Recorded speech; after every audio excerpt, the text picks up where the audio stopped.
Bonjour à tous. Je me propose aujourd'hui de vous présenter une vidéo sur l'action pour dol suite à une cession de titres. Pour rappel, lorsque l'on cède des titres, que ce soit des actions ou des parts sociales de société, il peut arriver fréquemment qu'il y ait une problématique dans le cadre de cette cession.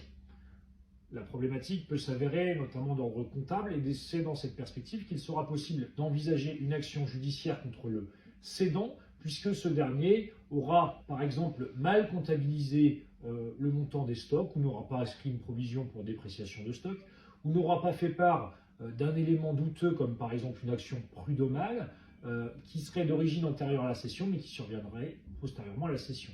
Et dans cette hypothèse-ci, dans la mesure où le consentement de l'acheteur est déterminant à ce qu'il n'y ait pas de vice, qu'on appelle potentiellement un vice caché ou une intention dolosive, ce qui n'est pas quelque chose, un mensonge qui soit acté, enfin qui ne soit pas acté dans le cadre de la cession. Dans ces cas-là, l'acheteur pourra se retourner contre son vendeur. Pour ce faire, on pourra tout d'abord commencer par une procédure en référé pour demander la désignation d'un expert, éventuellement un expert comptable, qui viendra déceler si une anomalie comptable est à déplorer dans le cadre de la cession qui est intervenue. Et une fois qu'on a un rapport d'expertise, on peut soit transiger, soit aller devant un juge du fonds pour que le juge constate si oui ou non il y a matière à prononcer la résolution de la vente. La résolution de la vente entraînera remise en état antérieur avant la vente, c'est-à-dire restitution du prix de cession, et on fera comme si la vente n'était jamais intervenue.